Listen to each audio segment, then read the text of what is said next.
네, 3인칭 시사 시점 김민하 시사평론가 장성철 공론센터 소장 두 분 나오셨습니다. 안녕하세요. 안녕하세요. 네, 3인칭 시사 시점 역시 유튜브로 저희 모습 지금 생중계되고 있으니까요. 유튜브 MBC 라디오 시사 채널로도 함께해 주시면 감사하겠습니다. 먼저 장성철 소장께서 준비해 오신 오늘의 이슈 무엇입니까? 박홍근 민주당 원내대표의 탄핵 발언입니다. 아하. 네. 박홍근 민주당 원내대표가 박근혜 전 대통령과 비교하면서 탄핵을 언급했죠. 네, 어떤 반응이 나오고 있습니까? 어제 당대표 연설에서 박홍근 원내대표께서 예. 아니 최순실 국정농단 때문에 박근혜 전 대통령 탄핵당하지 않았느냐라는 발언을 하셨어요. 물론 예. 윤석열 대통령 탄핵하겠다 이런 말씀은 안 하셨지만 네. 지금 사적 채용 문제와 관련해서 그런 일이 계속 반복이 되면 탄핵당할 수도 있는 거 아니야? 탄핵할 거야. 뭐 이런 의미로 네. 읽혀진다라고 해서 지금 상당히 국민의힘에서는 난리가 났죠. 네. 근데 저는 박홍근 원내대표가 상당히 비판을 넘어선 저주의 말씀을 하지 않으셨느냐, 선을 넘은 발언을 하셨다라고 말씀드립니다. 네. 출범한 지 지금 70일 간 넘긴 정권이고요. 뭐 좋아요. 사적 채용했다고 쳐요. 그래도 9급, 6급입니다. 그런 분들하고 무슨 국정농단을 해요? 이렇게 말씀하시면 안 되죠. 네. 정말 이것은 야당의 어떤 비판을 넘어선 저주의 말씀이다. 이거 정말 너무 해도 너무하셨다라는 말씀이 듭니다. 네. 장성철 소장님은 저주의 말씀이다라고 하셨고요. 국민의힘에서는 조폭처럼 위협하고 있다. 강력하게 반발을 하고 있습니다. 김민하 평론가님은 어떻게 보셨어요? 일단 전 두 가지 기준에서 첫째는 논리적으로, 둘째는 이제 정무적으로 판단을 해볼 필요가 있는데 일단 논리적으로 볼 때 박홍근 원내대표가 이 얘기한 논리가 지금 장성철 이 소장님 말씀하신 것처럼 윤석열 대통령을 탄핵하겠다 이런 건 아니에요. 그리고 이 무슨 얘기였냐면 이런 뭐 사적 채용이라고 지금 일컬어지는 그러한 이제 채용이나 이런 것들이 결과적으로는 어떤 비공식적인 어떤 권력이나 이런 것들의 어떤 활동 이런 것들로 이어질 수가 있고 그럴 경우에는 과거에 탄핵도 당한 사례가 있는 그런 심각한 문제가 된다라는 논리인데 예. 그래서 이제 논리적으로 볼 때는 이게 뭐 굳이 뭐 윤석열 대통령을 탄핵한다라는 의미는 제가 볼 때는 없다라고 봐요. 그래서 네. 그런 논리인데 두 번째로 정무적인 부분에서는 제가 이 얘기를 다시 뒤집어 얘기하면은 굳이 탄핵이라는 글자 안 써도 그 문제 충분히 비판할 수 있고 예. 얼마든지 이게 심각한 문제이다라는 거 얘기할 수 있거든요. 그리고 네. 저 같은 사람들도 이런 식으로 이제 윤석열 대통령이 인사가 이런 식으로 이루어진 거를 그냥 두게 되면은 이 사람들이 난 대통령하고 가까워가지고 대통령실에서도 근무하고 뭐 호가호위하면서 그렇게 다니면서 이게 심각한 문제를 일으킬 수 있다 이런 비판을 하는데 네. 굳이 뭐 탄핵 얘기하지 않거든요. 왜냐하면은 그렇죠. 이게 탄핵이 된다라는 거는 아주 이례적인 사안인 것이고 박근혜 전 대통령 탄핵도 뭐 일반적으로 우리가 뭐 대통령이 잘못하면 무조건 탄핵이다 이렇게 된 게 아니지 않습니까? 아니죠. 예. 정말 이 헌정 사상에 있을 수가 없는 있어서는 안 되는 일이 발생했기 때문에 탄핵을 한 것인데 네. 벌써 이제 이렇게 탄핵이라는 두 글자를 딱 꺼내 들어서 오히려 이제 왜 탄핵이라고 해라는 공격을 이제 빌미를 준다는 것은 네. 정무적인 어떤 판단의 기준이나 이런 것들이 제가 볼 땐 상당히 좀 의구심이 생기는 그런 대목이라고 봅니다. 네. 탄핵은 헌법과 법률을 위반을 해야 할 수 있는 거잖아요. 그렇죠. 그런데 이렇게 6급, 9급 사적 채용했다라는 공격만 갖고 탄핵이라는 단어를 언급을 해서 네. 윤석열 대통령 조심하세요. 이런 식으로 경고하는 것은 선을 넘은 거 아니냐라는 생각이 듭니다. 네.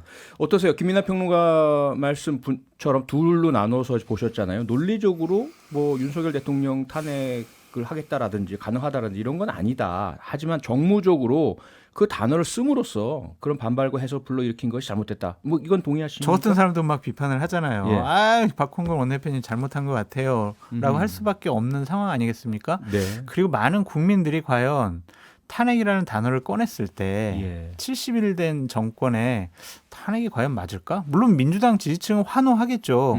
하지만 중도층과 국민의힘의 반발은 살 수밖에 없을 거예요. 네. 저 발언 꺼내가지고 아마 지지율이 오늘 좀 올라가지 않았을까라는 생각도 들어요. 윤석열 대통령의 지지율. 네, 내일 또 뭐 떨어지는 결과가 나올 수도 있지만 네. 하여간 저런 것들은 국민의힘 지지층을 좀 결집시키는 효과도 나올 수 있을 거예요. 그러니까 그게 이제 네. 정무적으로 좀 의문인 대목이에요. 이게 지금 국민의힘 지지층도 그렇고 국민의힘에 뭐 가까운 분들도 그렇고 예. 하다못해 장성철 소장님도 얼마나 이 지금 정권의 비판을 많이 하시고 승소를 많이 했습니까? 객관적인 입장에서 비판 많이 하셨죠. 그렇죠. 예. 근데 이게 정말 이 윤석열 정권을 내가 크게 한번 비판을 해봐야겠다. 뭐 난 어떻게든 비판할 거야 이런 마음이라기보다는 네.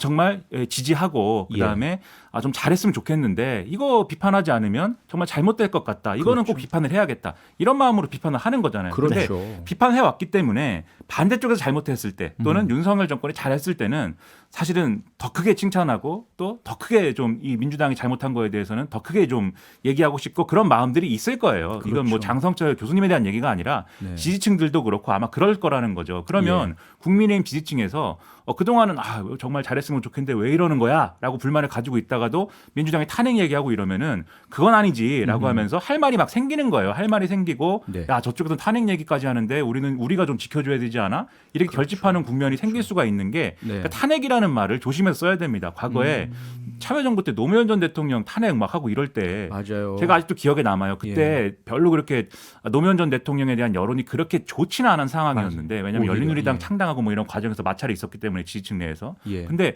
그 탄핵이 시동에 걸리는 순간 네. 막 이 어떤 사람들의 분위기가 우리가 뽑은 대통령이야. 네. 왜 국회의원들이 탄핵을 한다고 그래? 이러면서 막 결집하고 이랬거든요. 이후 총선에서 그래서 대승을 했잖아요. 그렇죠. 엄청난 일이 일어났는데 네. 그런 거를 생각을 해보면서 이렇게 함부로 얘기를 안 했으면 좋겠습니다. 네. 그래서 저도 이제 오늘 들어오면서 예.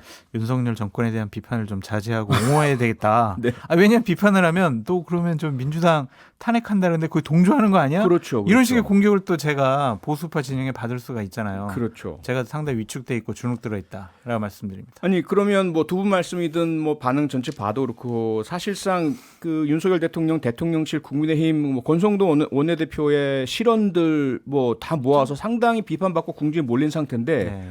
박홍근 원내대표의 탄핵 발언 때문에 오히려 네. 윤석열 대통령이나 대통령실에 대한 비판은 자제하게 되고 사람들이 그렇죠. 오히려 민주당에 대한 비판을 더 높이게 되는데 도대체 왜 이런 자충수를 뒀을까요? 그래서 저는 이제 정무적인 판단의 어떤 뭐 능력의 문제이다라는 생각도 드는 게 네. 오늘 윤석열 대통령이 이제 그 출근길에 또 짧은 기자회견에서 이제 이 문제 기자들이 물어봤잖아요. 그렇죠. 야당 원내대표가 탄핵까지 얘기했는데 어떻게 생각하냐라고 물어보니까 그렇죠. 야당 정치인이 한 말에 대해서 뭐 얘기하고 그럴 건 아닌 것 같다라고 그러고 얘기를 안 하고 들어갔습니다. 네. 근데 이 얘기는 대통령이 사실 야당 원내대표 연설에 대해서 이 시시콜콜 감히 나를 탄핵한다고 왜 뭐 이렇게 대응하는 것도 안 좋은 거고 그렇죠. 말을 줄이는 게 맞죠. 근데 예. 박홍근 원내대표가 또 화를 내거든요. 네.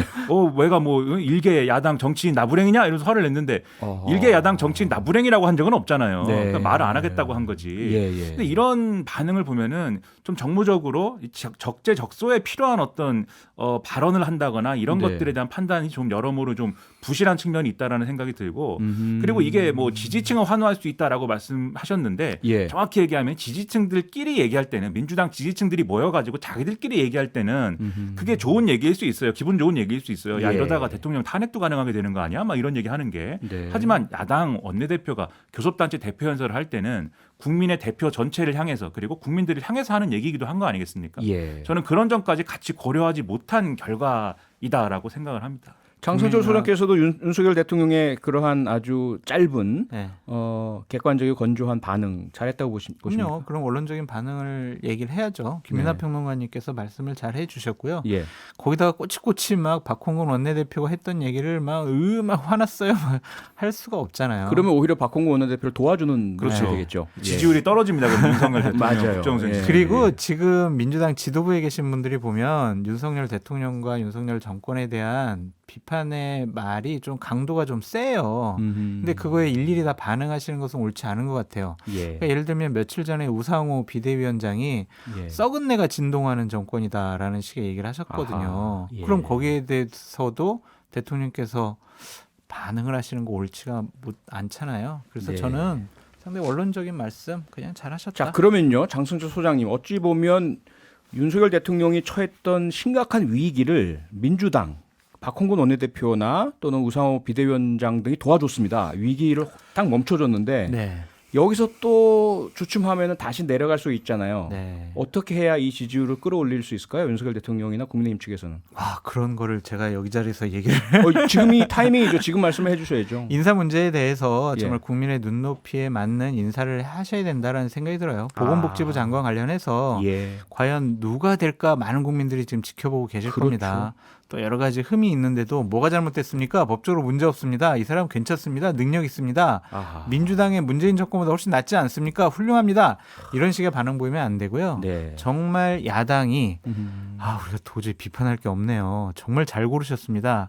그럴 만한 정도의 인재를 먼저 추천을 하시라. 네. 그리고 인사 문제와 관련해서 대통령실에 있는 많은 참모들이 국민을 화나게 하는 야당을 더 자극하는 그런 해명을 했잖아요. 예. 그런 해명하지 마시고 도어 스태핑 때 대통령께서 좀 이렇게 오늘처럼 감정 드러내지 않고 네. 좀 냉정한 모습을 유지했으면 좋겠다라는 생각이 드는데 예. 대통령께서 지금 많은 비판에 대해서 하나씩 잘 받아들이고 좀 바꾸려고 하신다고 하더라고요. 그래요? 그러니까 예를 내부에서요? 들면 김건희 여사 같은 경우도 초반에 활동 많이 했지만 네. 김건희 여사가 활동하는 것이 좀 국민들이 싫어한다. 부정평가가 2배가 넘었잖아요. 그랬죠. 긍정평가보다. 예. 그리고 많은 언론과 또 저 같은 사람이 비판을 하니까 최근 2주 넘게 이제 안 나오시잖아요. 예. 그런 것들 보면 대통령께서 본인을 향한 비판들을 다 받아들이고 고치려고 하신다. 아하. 그래서 저는 긍정적으로 지금 보고 있습니다. 네. 저는 두 가지 말씀드리면 예. 첫 번째는 문제가 된 인사들은 정리해야 됩니다. 지금 비판받고 있는 인사들 있잖아요. 네. 정리를 안 하고 있는 것이잖아요. 네. 그러니까 정리를 해야 되고요. 둘째로 가장 뭐 예를 들자면 그 예를 들면은 무슨 사장님 아들들 있잖아요. 지금 네, 논란이 네. 되고 있는 우모 씨, 두 뭐 사람, 황모 씨, 예. 무슨 뭐 대통령실에 네, 네. 정리해야 되고 둘째로 이런 결과들, 이런 인사들과 최근까지의 윤석열 대통령이 어려웠던 국면으로 들어온 게 예. 첫째로 참모들의 말을 안 듣고 대통령이 본인이 판단한 결과로만 한 일이라면 이제부터 참모들의 말 잘 들으시기 바라고 네. 두 번째로 참모들이 보좌하고 말 다 해줬는데 그거 들었는데 이렇게 된 것이다라고 하면은 참모들도 바꿔야 됩니다. 바꿔야죠. 이대로 가면은 안 되는 거예요. 바꿔야죠. 그렇죠. 참모들도 바꿔야 네, 어쩌면 이제 윤석열 대통령이나 민주당이나 상당히 그 분수령에 도달했고 누가 과연 지금부터 더 잘하느냐 여기에 따라 달라질 것 같습니다. 자, 하나만 지켜보죠. 더 말씀드리면요. 예. 참모들이요. 이제 원구성 협상이 내일 혹시 되면은 네. 좀 대통령께 건의해서 예. 야당 지도부 좀 초청해서 아하. 저녁 만찬 좀 하시고 협치를 좀 당부하시는 게 어떠냐라는 건의를 꼭 해야지. 네. 그리고 관철도 시켜야 됩니다. 이거 관철 못 시키면 네. 비서실장이야 정무수석 다 사표 내라. 예. 그렇게 말씀드리고 싶습니다. 네. 과연 어떻게 될지 지켜보겠습니다. 자, 다음으로 김민하 평론가께서 뽑아오신 오늘의 인물은 누구입니까?